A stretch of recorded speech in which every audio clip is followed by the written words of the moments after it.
Happy Friday, folks. Senior Editor Mackenzie DeLulo here, and welcome back to the Texans Weekly Roundup. This week, the team discusses the legislature adjourning sine die after the fourth special session of this year, a shooting that killed 6 by a suspect who was bailed out of jail by an interest group in 2022, a lawsuit from a woman claiming to require an abortion, challenging Texas's pro-life laws, the Texas Attorney General suing the U.S. State Department for allegedly censoring conservative media, the mayor of Austin and Travis County District Attorney writing a letter requesting federal investigation into Austin police, the Travis County DA facing a citizen petition to have him removed from office, the latest meeting of the Texas GOP's State Republican Executive Committee, Houston ISD's state-appointed superintendent claiming the district has over 100 schools with D or F ratings, a state representative pleading guilty to misdemeanor charges of impersonating a public servant, the results of November's constitutional amendment election being delayed due to election contests,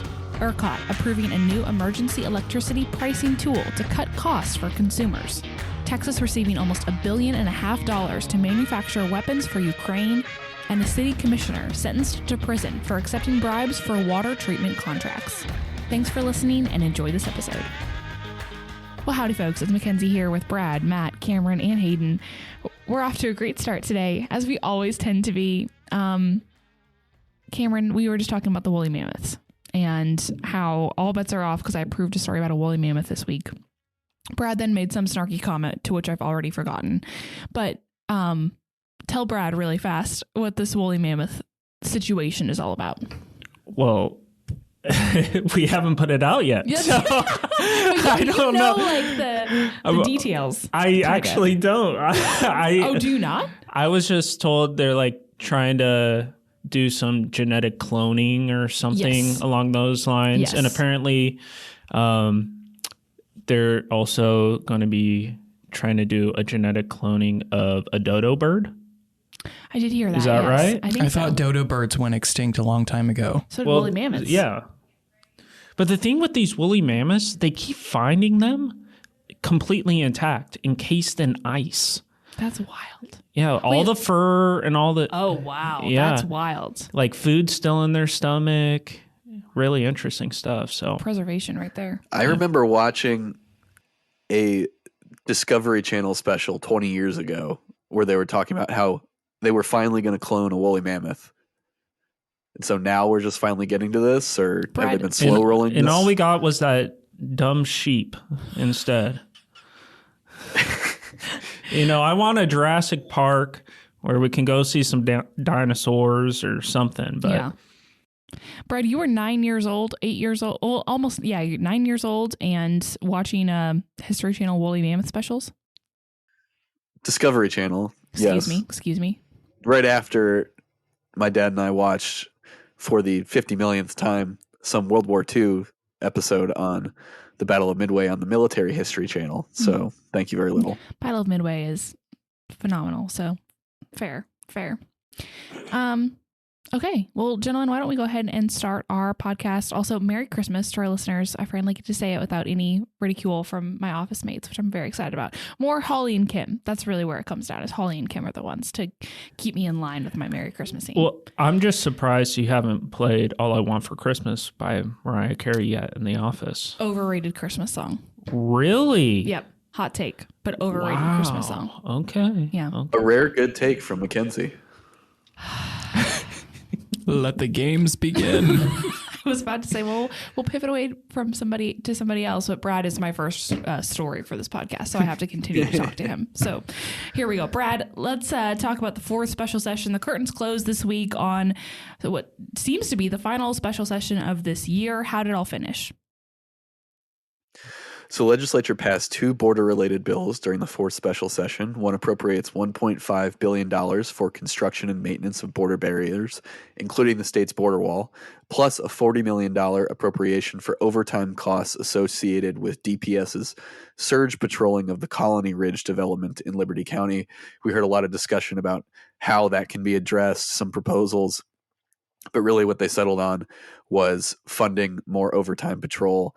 I have wrote a piece a month ago or so on that DPS surge. You can read about it, what they're doing. But that was the legislature's main response to the Colony Ridge situation. Additionally, those were the only. Additionally, there was the creation of a state penalty for illegal entry from a foreign nation. And those were the two bills that passed this session. There were a number of others that did not make it across the finish line. Some of those are the creation of an additional appropriation for a school security fund, along with a bill to expedite the process of contesting elections, an abruptly filed response to multiple legal challenges in courts against constitutional amendments that just passed last month. The state is now opposing those in court, and we'll see how they turn out. The state seems pretty bullish on their ability to swat those down, but we shall see. The biggest moment of the session, however, occurred on the Friday before Thanksgiving, when the House finally had a floor vote on school choice. It resulted in the education savings account provision of this education omnibus being stripped. 21 House Republicans joined the chamber's Democrats in stripping that provision from the omnibus bill, killing it for the time being. We see responses to that. There were questions about maybe a fifth special session to try and force that through, though the votes seem just not to be there right now. So for now, that's it. It seems like there will not be a fifth special session, though things could always change. But for now, the primary is the next thing on the horizon. Yeah. So where does that leave the legislature? So Governor Greg Abbott is already in full swing, endorsing against some of the 21 Rs who voted to strip ESAs, and has indicated that some races could see as much as $1 million in spending by him on the challenger's behalf. I don't think it's likely that he'll get heavily involved or even endorse in every one of those races. It varies depending on how serious the challenger is, probably. But there are some that he's already jumped into right away. One of those that sticks out is HD 55, Hillary Hickland against Hugh Shine. That one's going to be a pretty high-profile battle, I think. But the governor has jumped into that, and I think that's a candidate that you could see him dump a significant amount of money into. Meanwhile, the lieutenant governor and Speaker of the House remain embroiled in a bloody feud that's been raging at least since the electricity repricing debacle in 2021. But it's encompassed far more than that now. And we even saw Dan Patrick hold a presser on Tuesday in which he again called for Phelan's ouster. And while he didn't endorse Phelan's challenger, David Covey, he said that voters should ask their reps if they support his speakership, and if so, vote for their challenger. Legislators have been in session for most of this year, and they're all sick of each other and angry about various things that happened this year. Now they have a couple weeks before Christmas, after which primary season jumps into sixth gear. We're already seeing that happening right now. The filing deadline is Monday. So after that, we will have a full and complete picture on what the primary ballot will look like next year. Absolutely, Bradley. Thank you. Hayden, coming to you. What did Bexar County officials have to say about the shooting suspect recently accused of killing 6 people? Tragically, this week there was a series of shootings that resulted in the deaths of 6 individuals. A suspect was apprehended in the capital murders of these 6 people, which took place in Bexar County, down in the San Antonio area, and here in Austin, Travis County area. An Austin police officer and an Austin ISD police officer were also injured, and a third person was injured as well. Those are the basic facts of the killings this week. Bexar County officials addressed the issue because it was reported that the 34-year-old male charged with murdering these people had previously been in custody in Bexar County on misdemeanor family violence charges and was released from custody in early 2022. The Bexar County Sheriff Javier Salazar and the district attorney there in Bexar County, Joe Gonzalez, addressed the public about this rather scary series of occurrences that took place. Certainly. What were the circumstances of the suspect's release from jail in 2022? Sheriff Salazar provided an outline of what happened. As I mentioned, these were misdemeanor charges of family violence. As I understood it, he was accused of assaulting his parents and siblings. The sheriff outlined the encounters that police had with this suspect. He was taken to jail. He was later bailed out of jail by an interest group called the Texas Organizing Project. This is a group that advocates for more lax bail policies. These were low-level misdemeanor charges, as District Attorney Gonzalez explained, so the bail amounts were relatively low. He was released from jail in early March of 2022, according to the sheriff. The next day, he cut his ankle monitor. The sheriff noted that at that time, it was not a crime to cut one's ankle monitor off of the ankle. It was a violation of the bond conditions, obviously, but it was not a criminal offense. Since then, the Texas legislature and Governor Abbott have enacted a law that makes that act itself a felony offense. But the sheriff explained that despite the fact that he had these misdemeanor warrants out, when the department later had an encounter with this individual during a mental health episode, their options were limited because these were not felony warrants. When they had this encounter at the home of the suspect and his parents, he was naked, he was not making sense, he was erratic, and because these were misdemeanor warrants, this wasn't like an episode of CSI San Antonio where they could just bust down the door, go in, and drag him out in handcuffs. The sheriff said they were concerned that they would have some kind of violent confrontation with a person who is having a mental health episode, so they were unable to take him into custody, regretfully. Reporters asked the DA and the sheriff if they intended to return any campaign donations they received from Texas Organizing Project, this group that bailed the suspect out of jail.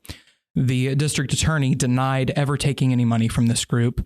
The sheriff, however, did confirm that he did take a donation from the group, but he contended that this group did nothing wrong by helping the suspect exercise his constitutional right to post bond, and he did nothing wrong by accepting this group's support during an election. So he said he will not be returning any of the campaign cash that he received. Did the governor have anything to say about this? Governor Abbott did publish a statement. This person is sitting in jail on capital murder charges. It is extremely unlikely that he will be released on bond again. Governor Abbott did publish a full statement. I will not read the whole thing as it was quite lengthy, but the governor more or less said that he and his wife are praying for the victims in this case. He said, quote, "Texas is a law and order state, and violence will never be tolerated," end quote. There you go. Hayden, thank you so much for your coverage. Cameron, we're coming to you. A Texas woman is claiming she needs an emergency abortion. You were at the courthouse earlier today watching all of this go down. Tell us about this case. That's right. This was a lawsuit that was filed earlier this week, and we had a emergency hearing just 48 hours after it was filed. So, and really the most recent developments, like you mentioned, I went down to the courthouse. They actually weren't letting reporters in the courtroom. Everything was live streamed. So I was watching the arguments, and the judge did end up granting the temporary restraining order that was requested that will allow the Texas woman to carry out and procure this abortion.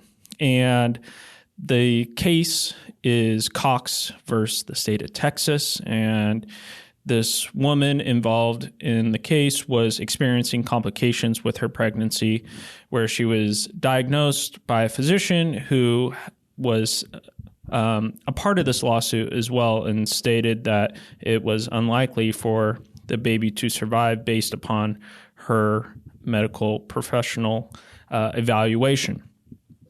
And this filing announcement came from the Center for Reproductive Rights. They're also involved in the Zarowski v. Texas case, which has been argued in front of the Texas Supreme Court.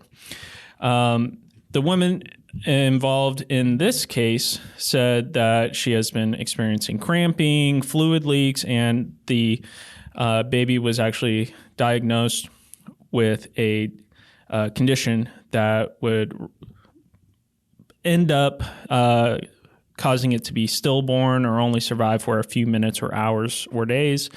And so during the initial arguments today that we heard, the state was saying that there was an attempt by the attorneys representing Cox to make a move from a objective measure to a subjective belief, in that the standard for seeking a medical exemption for an abortion is stated in the law. They also noted that in the lawsuit, there was no mention of the hospital or their potential liability in this case.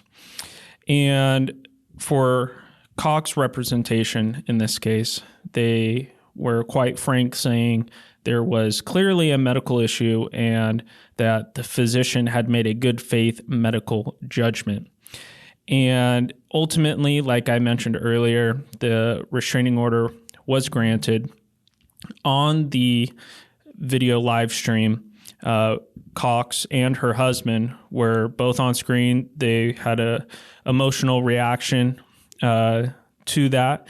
And what was interesting, the judge in this case said that it would be shocking and a miscarriage of justice for the fact that Cox wants to be a mother and is experiencing medical complications with her present pregnancy. So this was a lawsuit that came about this week. We had an emergency hearing and a judgment on the temporary restraining order. There has been no word yet from the Attorney General's office at the time of this recording, but we can expect something to come out, I am sure. Absolutely. So you spoke with or heard from some pro-life organizations that had very different perspectives on what the situation required. Could you give us a little bit of insight into the arguments from the pro-life side of the argument? Yes. So right after the lawsuit came out this week, the organization Texas Right to Life also put out a press release in response, saying they recognize the heartbreak that Ms. Cox is experiencing, and that the answer is, quote, not to end the child's life because of the baby's disability, but state law does anticipate the serious risk to the mother. So this is indicative of what is laid out in Texas pro-life laws, such as the Heartbeat Act, where doctors are not to be civilly liable for performing an abortion if the physician believes a medical emergency exists that prevents compliance. So this is because of the pro-life laws in the state. It was an interesting judgment during the hearing. So we will likely see an appeal, I'm sure, but we will follow up if that ever does come. Absolutely. Cameron, thank you so much for your coverage. Matt, coming to you. Texas Attorney General Ken Paxton is alleging the Biden administration is using a tool of warfare to censor conservative media outlets in a new lawsuit. Give us the details. Texas Attorney General Ken Paxton announced a joint lawsuit along with co-plaintiffs the Daily Wire and the Federalist, both online media platforms, suing the United States State Department, alleging that the abuse of an office within the State Department called the Global Engagement Center is abusing a program intended to be used on foreign state actors to stop propaganda and misinformation from being used against the United States, and is using a technology developed under this program against domestic media outlets that are disfavored by the federal government. In short, the lawsuit describes how the government created multiple censorship programs that work to deplatform, shadow ban, and discredit and demonize certain American media outlets. It essentially did this by partnering up with big tech and social media platforms, et cetera, et cetera. It argues that some of these mechanisms were not just surveillance tools for the government to monitor and identify the potential propaganda and disinformation coming from foreign actors, but rather characterize the technology as being developed as a tool of warfare used to shape public opinion and perceptions that has been misappropriated and misdirected to be used at home against domestic political opponents and members of the American press with viewpoints conflicting with federal officials. Both of the co-plaintiffs in the suit, the Daily Wire and the Federalist, say that they have suffered a loss of revenue and reduced circulation as a result of being targeted victims of the program. They're seeking a court order preventing the administration from continuing the censorship, and they say that it violates their First Amendment rights. Well, there you go. Matt, thank you so much for your coverage. I appreciate that so much. Hayden, we're coming to you. Why are elected officials in Austin calling for a federal investigation of the police? Austin Mayor Kirk Watson and Travis County District Attorney Jose Garza wrote a letter to the U.S. Department of Justice requesting that federal investigators open an inquiry into the actions of law enforcement officers during the 2020 demonstrations and riots in the days following the murder of George Floyd in Minnesota. District Attorney Jose Garza, by way of some political background, won his Democratic primary against the incumbent Margaret Moore in early 2020 on a campaign pledge to pursue what he would call accountability for officers suspected or accused of misconduct. Then there was the unrest that occurred in the summer of 2020. Dozens of officers were accused of various types of misconduct, specifically relating to the use of less than lethal rounds of ammunition that were said to injure demonstrators or rioters during that time. Mr. Garza opened a series of investigations into officers accused of misconduct, and those investigations resulted in many officers being indicted. However, at this time, the mayor and District Attorney Garza are asking the feds to have their own investigation and perhaps bring federal charges against officers who were accused of misconduct. Essentially, they're kicking it upstairs. In this letter that these two elected officials wrote, they said, quote, "The parties seek DOJ review to help provide transparent closure for the community to ensure that justice is done and that any response to similar protests in the future will not result in unnecessary or unlawful use of force," end quote. Did this happen in tandem with any other announcement? It did. The Travis County DA dropped charges against 17 of 21 officers who had previously been indicted. Many of these officers, as I understand it, believe that they are the target of a political persecution. Justin Berry published a statement. He was one of the officers charged. He was also a Republican candidate for state representative here in the Austin area. Mr. Berry published a statement thanking his family, relying on his faith, again, invoking the idea that he is the target of a political persecution. Obviously, that concept is debatable, whether one believes he is guilty of the first-degree felonies of which he was accused, and I believe there were first-degree charges against him.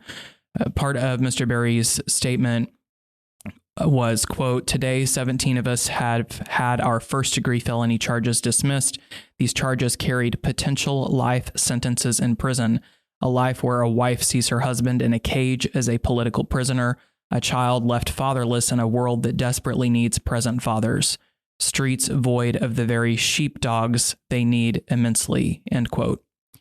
So Mr. Berry pushing back against Mr. Garza as these charges against him were dropped, and the charges against these other officers were dropped amid a very heated debate over the role of police and the extent that they may have committed misconduct during the 2020 demonstrations. Yeah, more local official and police conflict in Austin. There you go. Hayden, thank you so much for covering that for us. Matt, we're coming to you. A new state law allows citizens to seek the removal of rogue prosecutors, and now the Travis County District Attorney is facing one of these first removal lawsuits filed by an Austin citizen. Give us the details. Jason Salazar, who is a former Republican candidate for Travis County judge and sheriff, filed a lawsuit in state district court against Travis County District Attorney Jose Garza, seeking his removal from office by using the new state law to rein in rogue prosecutors. The law allows prosecutors, such as district and county attorneys, to be removed who have a policy refusing to enforce certain state laws. Salazar cites examples of Garza's well-known policy not to prosecute certain levels of possession of drugs. And another case, he announced his refusal to enforce the state ban on abortion. He also cites Garza's blanket policy to present charges against police officers accused of misconduct to the grand jury, saying his singling out of law enforcement constitutes a violation of their rights to due process and is discriminatory in nature. Specifically, it talks about how the grand jury system is very one-sided. Jurors only hear what Garza accuses the officers of behind closed doors. In detail, it goes on to explain how Garza campaign was elected on a platform to refer all misconduct allegations against law enforcement to the grand jury. And in practice, he's presented cases before the investigation was complete. Salazar alleges Garza has violated his duty not to present cases in which probable cause was never established. Now, Salazar has self-represented himself in this case, meaning he doesn't have an attorney representing himself. And after an initial hearing, if a judge decides to allow it to go forward, a jury will ultimately decide whether or not to remove Garza from office. There you go. Matt, thank you so much for your coverage. Bradley, coming to you this past weekend, if you were on Twitter at all and tuned into state politics at all, I'm sure you saw something about the SREC, the State Republican Executive Committee was quite busy. Brad, give us a rundown of what happened. So the Texas GOP Executive Committee's quarterly meeting was jam-packed. It included a censure of Representative Andrew Murr, who spearheaded the impeachment effort against Paxton, the advancement of a censure resolution against Speaker Phelan, debate over and action on a resolution condemning anti-Semitism, and the potential of a Texit question on next year's primary ballot. The Murr censure allows the party to drop its impartial posture in that race, though it really doesn't matter anymore as Murr is not seeking re-election. This has ended up being more of just a statement of condemnation, essentially.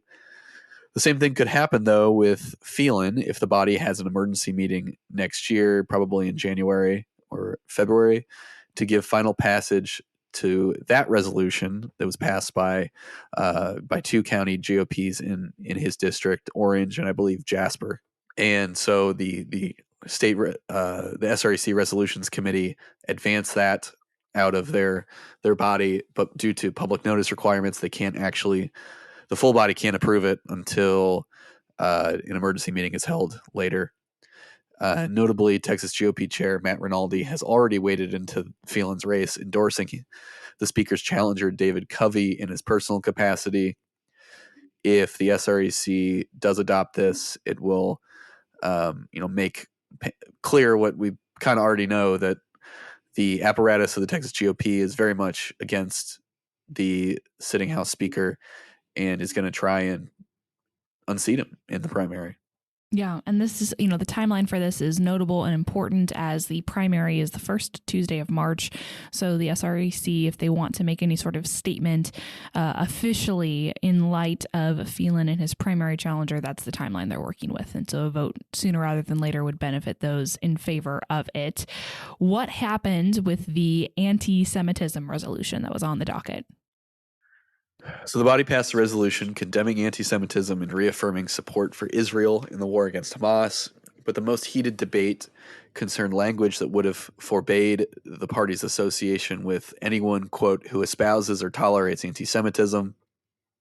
After a back and forth, similar language was eventually stripped from the final resolution. There was two different resolutions. The first one was tabled indefinitely that had that language. The second one had this language stripped, and it was a string of events that featured heated debate over the language's necessity.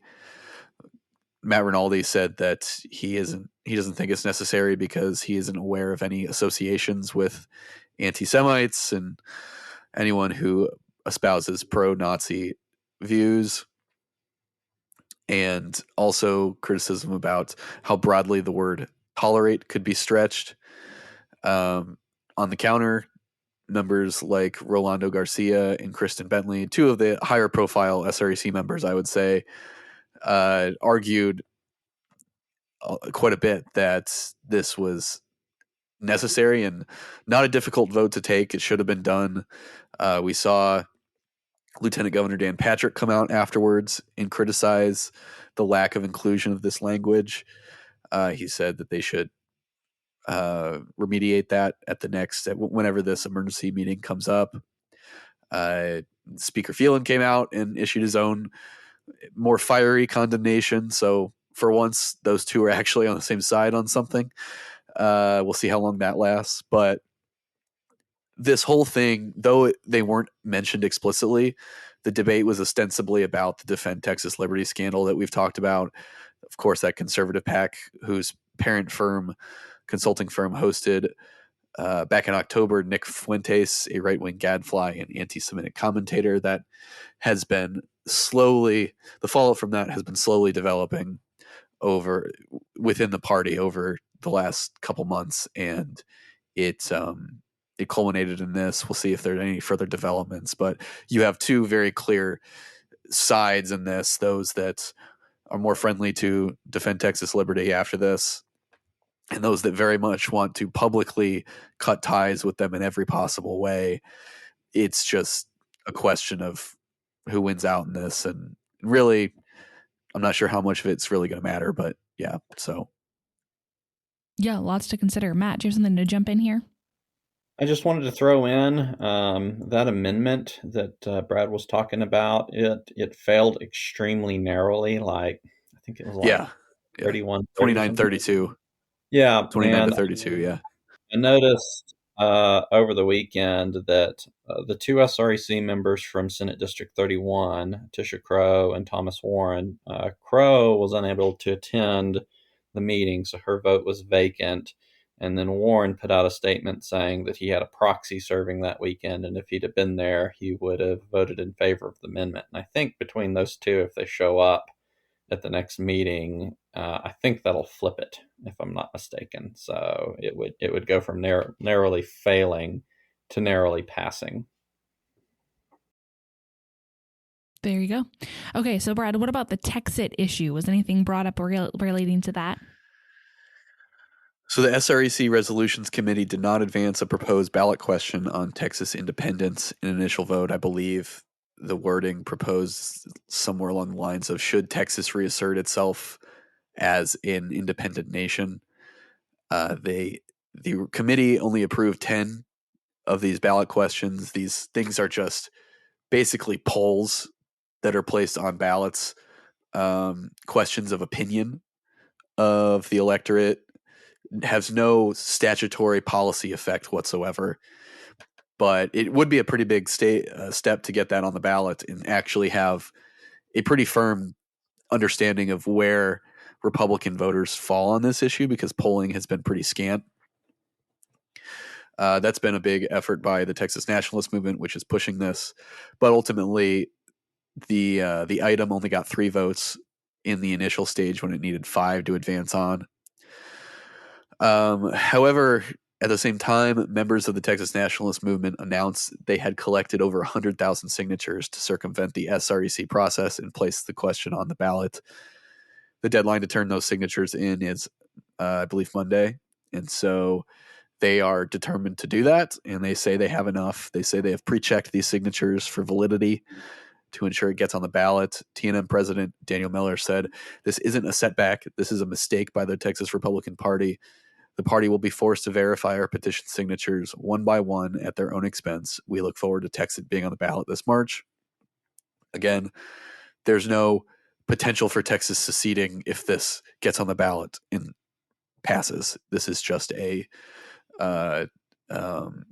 question of opinion, and so, but it would be a pretty big step, and this is something the nationalist movement has been working towards for a while, and we'll see if they can get it across the line. Absolutely. Very notable. Thank you, Bradley. Cameron, we are coming to you next. Houston ISD has experienced a roller coaster of events in the past year during its takeover by the state, and now its superintendent, appointed by the state, has revealed some new information about an analysis they did regarding their campuses. Tell us the details. Yeah, I'll just give some brief background real quick. The initial announcement of the Houston ISD intervention took place in 2019 after a Texas Education Agency investigation found almost 50 schools in the state's largest ISD had D or F ratings. And they also conducted an investigation that found elected Houston ISD Board of Trustees. They had violated the Texas Open Meetings Act and violated laws relating to contracting. So that's just a little bit of background how we got here. But there was a press conference on Tuesday where the appointed superintendent, Mike Miles, indicated that over 100 schools have received D or F ratings for the year. And Miles said that the analysis was done on raw data using a methodology called the Assessment, Accountability, and Compliance. To tabulate these scores, he found that there are 52 F-rated HISD schools, 59 with D ratings, and 64 with C ratings. And though Miles said the scores are, quote, unofficial, he stated that, quote, they're accurately based on the raw data, which we have. Yeah, absolutely. So why was this unofficial analysis necessary? Well, what's interesting is the TEA is currently entangled in a lawsuit that was filed over its new refresh program. And school districts have been upset about this. They have filed, a lot of school districts have joined in this lawsuit against the TEA, and just recently, a Travis County judge granted a temporary injunction that prohibits the TEA from assigning the retroactive performance scores for the 2022-2023 school year until the trial is conducted in February 2024. There you go. Cameron, thank you so much. Hayden, we're coming back to you now. What was the plea agreement that State Representative Frederick Frazier reached with prosecutors this week? It is not often that I get to use the word sabotage in an article, but this time I did, and it's a lot of fun. State Representative Frederick Frazier pleaded guilty and no contest to charges related to his alleged sabotage of his Republican opponent's campaign in 2022.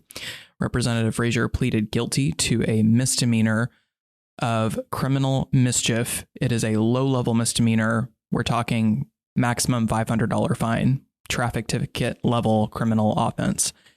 He also pleaded no contest to impersonating a police officer or impersonating an officer. These charges stemmed from 2022 allegations. He will reportedly not receive any type of incarceration. Instead, he will face thousands of dollars in fines. He will also be placed on deferred adjudication probation, and he has agreed to leave his post at the Dallas Police Department. Frederick Frazier, in addition to being a lawmaker, is a prominent law enforcement officer in the North Texas area. This plea agreement brings an end to a criminal case that has been pending for quite some time now. And a lot of talk around, at the Capitol about this for many years. Let's get into the allegations against Frazier during the 2022 election cycle. Frazier was accused of approaching a Walmart employee and pretending to be a city code enforcement officer in order to ask the supervisor at Walmart to take down Paul Shabbat's campaign signs. Shabbat was his opponent in the 2022 primary.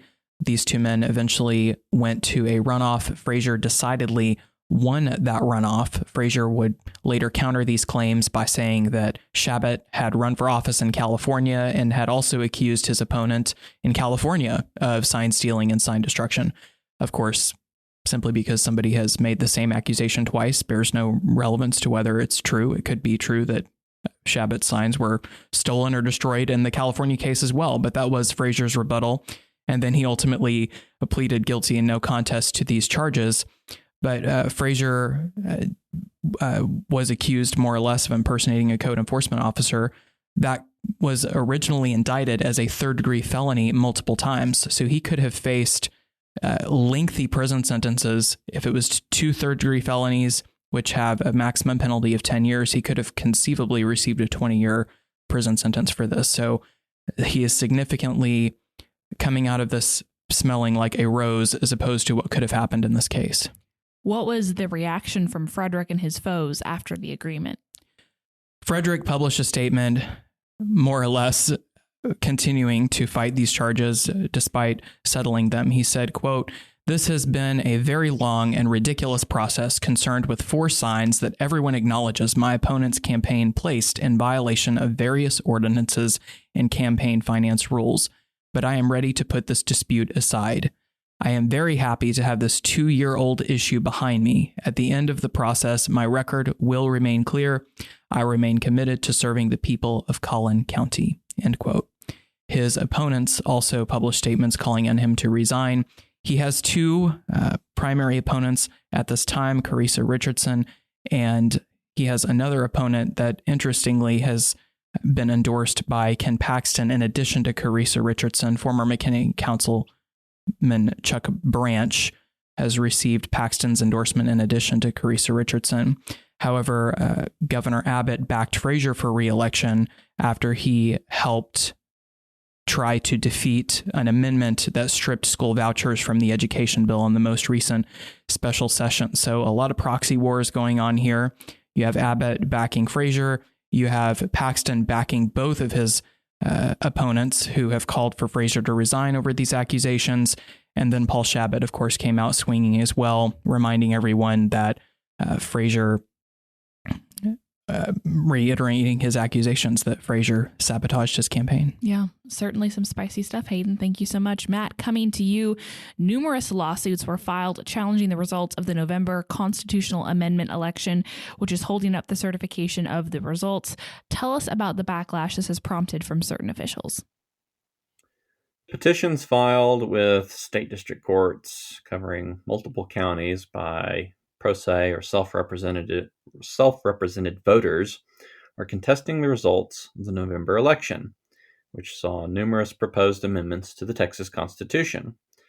And with those contests, the results of the election will be delayed in that Governor Craig Abbott cannot certify and officially adopt the amendments which were passed. Lawmakers are now trying to rush through a last-minute legislation to speed up the process. The challenges appear to be led by a man named Jarrett Woodward, an activist who alleges both state and local officials are not complying with election integrity-related laws. The plaintiffs allege that electronic voting machines used in the election were not properly inspected and certified by qualified laboratories, and that certain devices that are part of the election voting systems are connected to the internet in violation of a provision in the Texas Election Code. Under current law, a trial contesting the results of a constitutional amendment election may not be held earlier than 45 days after the election, nor later than 180 days, unless the contestant, specifically Woodward and the other co-plaintiffs, requests an earlier trial date.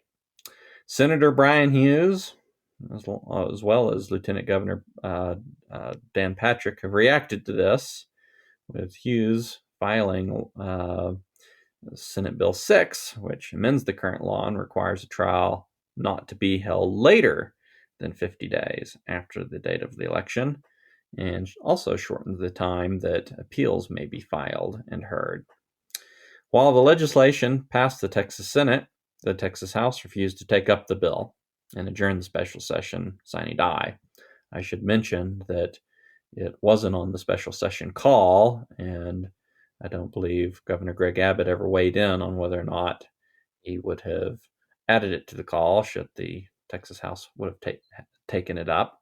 But nonetheless, for now, the lawsuit will proceed under the existing laws, and the constitutional amendments will remain on hold, specifically ones like the landmark property tax reform and retired teachers' cost of living adjustments will all remain on hold until the lawsuits are resolved. Now, shortly after publication of our story, the Secretary of State, who is the defendant in these lawsuits, filed a response. So we'll keep an eye on this story and see how it develops. Absolutely. Thank you, Matt. Bradley, coming to you. The state's Power Grid Authority announced a new program ahead of the winter season. What's the program?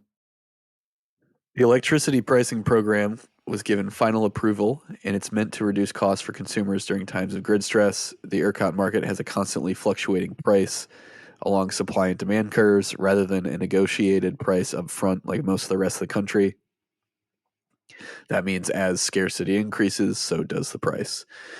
After the 2021 blackouts, the price cap was reduced from $9,000 per megawatt hour to $5,000, an attempt to cap the amount of money that electricity can cost. Reduce the cap, I should say. This new EPP would reduce that cap to 2,000 megawatts per hour should the state face a prolonged emergency condition. It's a way to prevent the massive cost overruns shouldered during the 2021 event when prices remained at their cap for days on end. Overall, we'll see how, maybe we won't see for a while how this would affect anything, because it would take such a prolonged emergency to trigger this. You'd have to have the price at the cap for 12 hours straight for it to be triggered, and that has not happened much. I'm not sure exactly how frequently that has happened, but we saw in 21 it happened for days on end. So this would be another fail safe against that, but that will go into effect now, and we'll see if they implement anything else before winter starts. Certainly. Thank you, Bradley. Cameron, coming to you. The wars overseas have continued to have an impact here in Texas. Tell us about some of the numbers with how Texas's economy has been impacted by the Russia-Ukraine conflict. Yeah, so according to Reuters, documents have been circulating in Washington, D.C. that break down how a few different states across the country have benefited monetarily from the Biden administration's spending on arming Ukraine. Texas has received $1.45 billion to produce military artillery shells and other weapons, while states like Arizona and Pennsylvania have also received billions in investments to build military arms and ammunition. In August, the U.S. Department of Defense stated that the Biden administration had committed more than $43 billion in, quote, security assistance to Ukraine, which includes anti-aircraft and anti-armor systems and artillery rounds, among many other items.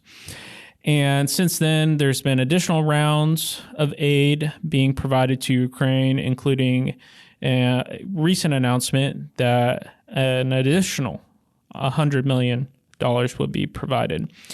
And according to the Committee for a Responsible Federal Budget, Congress has approved $113 billion worth of aid to Ukraine in 2022. And I found an analysis that was done by a former Marine Corps colonel, and they found that 60% of this total is being spent in the United States. So this is through the manufacturing and facilities that are being used to produce these. And we did a story actually about the Mesquite City Council approving the construction of a manufacturing facility for General Dynamics, and that industrial campus was going to be costing $60 million. And so there's lots of money being moved around and invested in the United States and in Texas to aid Ukraine in this effort. Some numbers that might be interesting as well to our audience is there's been some resistance to the continued funding of the war. According to a NBC News poll, public sentiment is pretty split on continuing funding in Ukraine, with 55% saying they support more funding. But when you examine those numbers along partisan lines, the gap really widens, with just 35% of Republicans supporting additional aid, while 77% of Democrats supporting it. So this is a additional conflict with the Israel-Hamas conflict ongoing as well.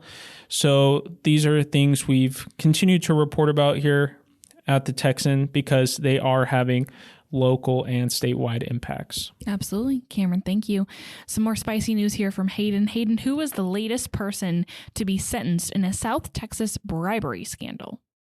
Sabotage, bribery, these are your beats. I feel like I work for the Law and Order Network today, or not Law and Order Network, Law and Crime Network. A West Laco City Commissioner was sentenced to prison for accepting bribes associated with a water treatment contract deal that was worth tens of millions of dollars. I'll recommend people go read the piece. It's a little bit nuanced, and I don't want to spend 10 minutes explaining all the red string that connects to different people involved in this, but more or less this individual got 30 months in prison for his role in this, and he helped a couple of engineering firms fraudulently acquire nearly $39 million worth of contracts to upgrade the city's water treatment plants. Yeah. How did his sentence compare to some of the other participants? Well, he got a significantly easier time than some of the other participants in this scheme. There was a former Hidalgo County commissioner who was this person's cousin who received 20 years in prison. So he must have been more of the architect of this, because typically the mastermind gets a better or gets a harsher sentence than the accomplice. But there were other people involved in this who received 20-year and 16-year prison sentences, so much more serious consequences. It sounds like he was involved to a lesser extent. There you go. Still spicy. Hayden, thank you so much. Real fast before we move on to our tweetery section, I want to highlight a few stories from our team not on the podcast this week. Holly Hansen has a story, Harris County Democrats advance resolution admonishing District Attorney Kim Ogg. Great story detailing some of the inter-party difficulty and conflict among Democrats in Harris County. Kim has a wonderful piece. Historic church built by former slaves gets city permit approval after more than 2 years. Really great story, giving some background on that whole debacle. And I failed to mention earlier, as we were talking about the woolly mammoth piece that our team is working on, that Seth Moorhead is the architect behind that story. So certainly keep an eye out for that one. It will be very interesting. Okay, tweetery.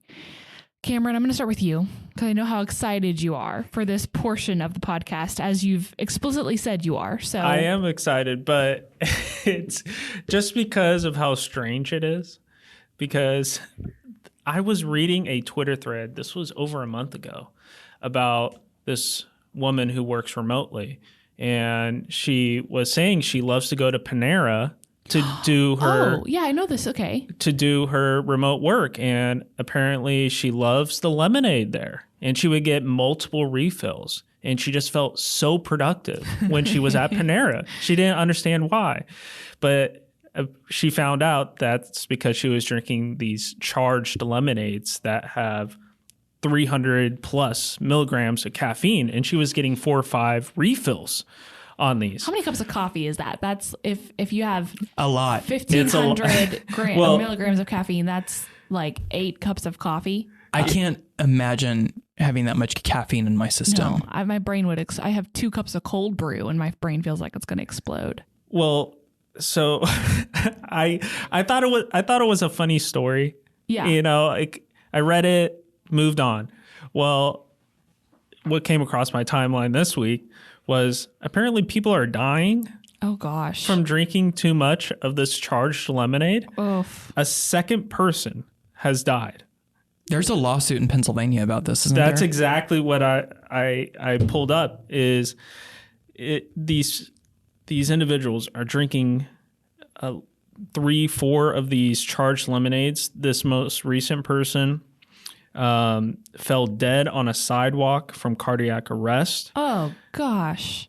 and another person went into cardiac arrest. So I just thought it was so crazy because the FDA advises that there's a limit of 400 milligrams of caffeine per day. I know I get more than that, but I spread it out. Totally. You know, one in the morning, couple at work. Lemonade you can just down.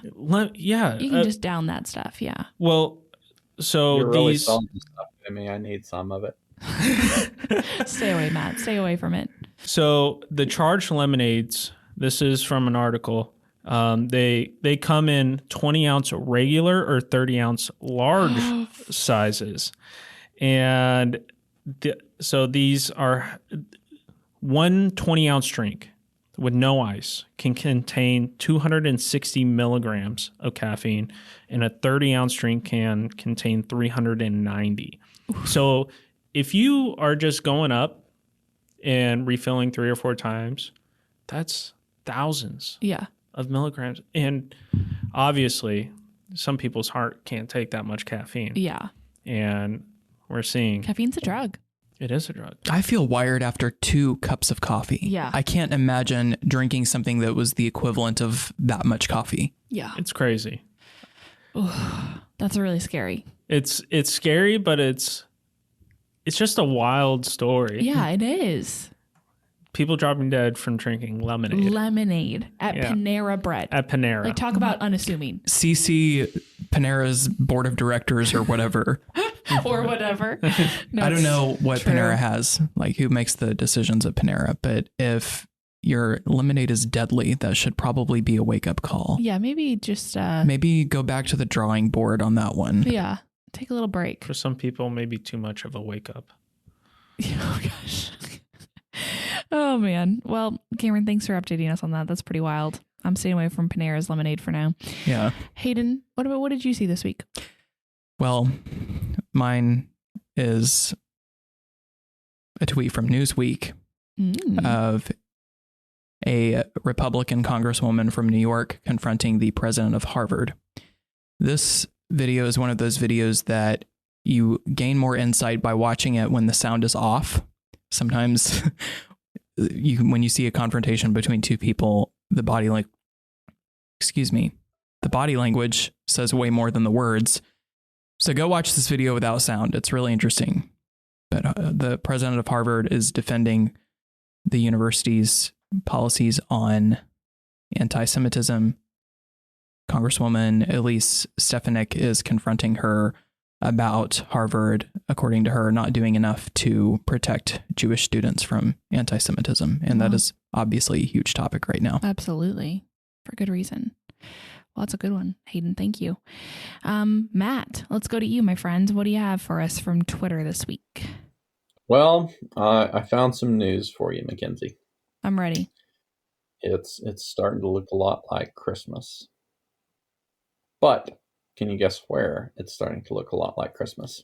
Well, I unfortunately have the answer in front of my face, but let me just, Matt, I don't know. Where is it starting to look a lot like Christmas? Well, I'm glad you asked, Mackenzie, because it's starting to look a lot like Christmas in the beautiful tropical islands of Hawaii.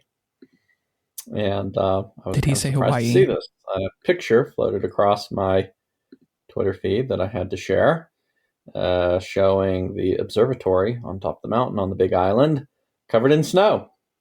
You see the picture, Mac? You see it? No, I don't. You don't? Hold on. Well, you I'm should pulling look it at up. It's really cool. It's like a winter wonderland. They got like 5 inches of snow. Oh my goodness. I like your tweet. Well, that's different. That's crazy. So I did a little bit of Googling because I've never heard of a winter wonderland being in Hawaii. And it turns out it's kind of a common thing on top of Mount, and I'm going to butcher this, Mauna Loa. Anyway, I'm from West Texas. I can't pronounce Hawaiian names. Anyway, it turns out that, once a year that these mountains where the observatories are get a regular dusting of snow, and some years in the past they actually get quite a bit of snow. So there you go. Wow. That's pretty wild. If And you're very looking for Christmassy. Christmas, go to Hawaii. That's right. Who would have thunk? Who would have thunk? Who would have thunk? Reminds me of Mele Kalikimaka, you know? Mele Kalikimaka. So what? Okay, I'm not going to sing anymore. Bradley. No, I wanted to hear you sing the whole thing. Yeah, well, then I would have had to hit even higher note right after. And we could have made it the bumper music for the pod. Maybe I'll do that for Daniel after this. But I have to do it alone. Can't do it in front of people. We'll listen at the door. You probably will. Okay, Bradley, what do you got? So we discussed the anti-Semitism and Israel debate going on with the Texas GOP. Well, the Texas Democratic Party had their own. They adopted a resolution unanimously this past weekend that called for a ceasefire in Israel or between Israel and Hamas in Gaza. And it spilled over into the U.S. Senate race. We saw the two frontrunners in that race, Congressman Colin Allred and State Senator Roland Gutierrez, both issue statements of their own on this. Allred is widely seen as the PAC leader. He's got the fundraising lead. He's got the endorsement lead. But Gutierrez is still a notable official in his own right. So they issued different opinions on this. First was Allred, who said, we have to continue to try and get humanitarian aid into Gaza to try and protect civilians, but understanding this is a war of choice by Hamas. He also explicitly stated that he's not calling for a ceasefire at the moment. Contrast that with Gutierrez, who's issued his own statement after Allred's comments made the rounds and said, I support a ceasefire in the region. Perpetrators must be sought out and must face judgment for the October 7th attack and war crimes. Israel has a right to root out Hamas terrorists and should. Justice must be served for those lost in the horrendous attacks. Further, this is a complicated issue and requires a complicated response. At the end of the day, I choose peace. Israel has a right to exist, and so do other states in this region, and we owe it to all of humankind to call for peace and justice without continued full-scale bombing of civilians. So clearly those two are staking out different positions there on that, and it's not just the Republican Party in Texas that has this as an issue in front of itself with competing factions with different opinions on things. The Democratic Party is very much in the same boat, although for different reasons. Good stuff, Bradley. Thank you for drawing that contrast. I'm nervous to mention my tweetery because I feel like I have the potential to be lambasted, but I must quickly mention that Taylor Swift was named Times Person of the Year. Pretty wild. If you go and look at the list of folks in the last few years who've been named, she is certainly a departure. Last year was Zelensky and the spirit of Ukraine. I didn't know the spirit of a country could be named Person of the Year, but it was. Mackenzie. Isn't she the person that's dating that football player guy? I can't remember. The football player you guy. Can't remember his name. Brad, take that one into consideration. What did you say, Hayden? Do you think this has anything to do with the 2020 election? I'm sorry. I had to ask. You brought up Taylor Swift, and I'm just saying, political aspirations, I think it's not out of the question. She was a big Biden supporter, wasn't she? Oh, yeah. Yeah. Totally. I don't know that. Why did I say 2020 election? I'm stuck 4 years ago. It took me a second to get what you were saying. 2024 election. That, Excuse me. I'm just kidding. I don't have anything to say or any thoughts on that whatsoever. I just wanted to see your reaction when I asked the question. No, the article did mention the article said she could run for president back to back and win. Oh, it did? Yeah. Okay, good. So I wasn't just pulling it out of nowhere. But yeah, I don't think that's true. But I'm sure there's some polling going on behind the scenes. Could you imagine if Taylor Swift ran for president? That would be insane. I can imagine that. In 2014, there were people who laughed at the notion of Donald Trump becoming president after being a reality TV star. And I don't think Taylor Swift, who is one of the most renowned artists of all time, running for president and winning, is any crazier than anything else that has happened. Yeah. Look, if we see her popping up on CNN or MSNBC, We then know what's happening. We know. Yeah. I just can't imagine. She's positioned so well right now. I think that would just like be. I understand people have those kinds of aspirations. It would be such a bad move, I feel like, to alienate so many people. But she already kind of has politically. She could run as an independent and She just could. upset all the apple carts. She could. 2021 was Elon Musk. Then it was 2020 was Biden and Harris together. Greta Thunberg was 2019. 2018 was The Guardians, a group of journalists who faced persecution. 2017 were the silence breakers of the Me Too movement. 2016 was Donald Trump.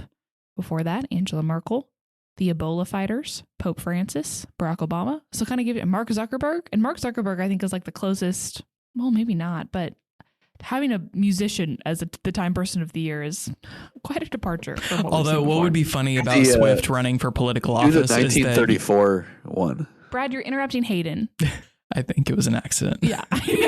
It's so nice. I just saw an opportunity to learn about Brad. Brad, I'll get back to you in a second. The Hayden. funniest thing about Taylor Swift running for office or getting involved in politics is you probably couldn't talk about her on the pod anymore because then it would be politically charged, and that would be so funny. That would Hayden would be like, please run for president. Please run for president. Bradley? I was just going to say, do the 1934 Times Person of the Year. I think I know the I answer. think I do too. Based on the face Cameron is making right now, I think I know the answer. 1934 is FDR. Oh, 1936? Let's Wallace see. Simpson? Oh, No, I don't think. Hitler's in there somewhere. So clearly, this is such a 38. profound award. 38. Stalin's on here okay. too. Hitler and Stalin. That's really 38, hard to right wrap your before mind he around, that the most evil person Blitzed of all time. across Europe. Wow, amazing. But also, Well done, Time. But Well done. Time's not. I mean, Time also awarded Donald Trump in 2016. Like they're going for the most influential, which is an interesting. That's a very interesting metric. Okay, well, gentlemen, we do have one more thing. We have our Christmas party, our company Christmas party this week, and I just want to say my white elephant gift is going to be potentially good. I don't want to hype it up too much. Good. I'm kind of excited about it. Because usually I get a really goofy white elephant gift, and this one's a little bit better. So we'll see how it turns out. Okay. Yeah. I will procrastinate and get mine at Buc-ee's on the way. That's honestly will probably be more sought after than anybody who planned. That's less about the procrastination and more that Buc-ee's just has really cool stuff in its gift shop area. It's undeniably I true. say gift shop. That's probably an understatement. Buc-ee's has an entire department store in there. It's like a whole, Texas themed stuff of all kinds. It's pretty fun. Yeah. Has a lot of home goods as well. It does. You can get your mom a very nice Christmas present at Buc-ee's. Yeah. You really can. Okay. Well, gentlemen, thank you for sticking with me. Folks, thank you for listening. Merry Christmas, and we will catch you next week. Thank you to everyone for listening. If you enjoy our show, rate and review us on Apple Podcasts, Spotify, or wherever you listen to podcasts. And if you want more of our stories, subscribe to The Texan at thetexan.news. Follow us on social media for the latest in Texas politics, and send any questions for our team to our mailbag by DMing us on Twitter or shooting an email to editor@thetexan.news. We are funded entirely by readers and listeners like you, so thank you again for your support. Tune in next week for another episode of our weekly roundup. God bless you, and God bless Texas.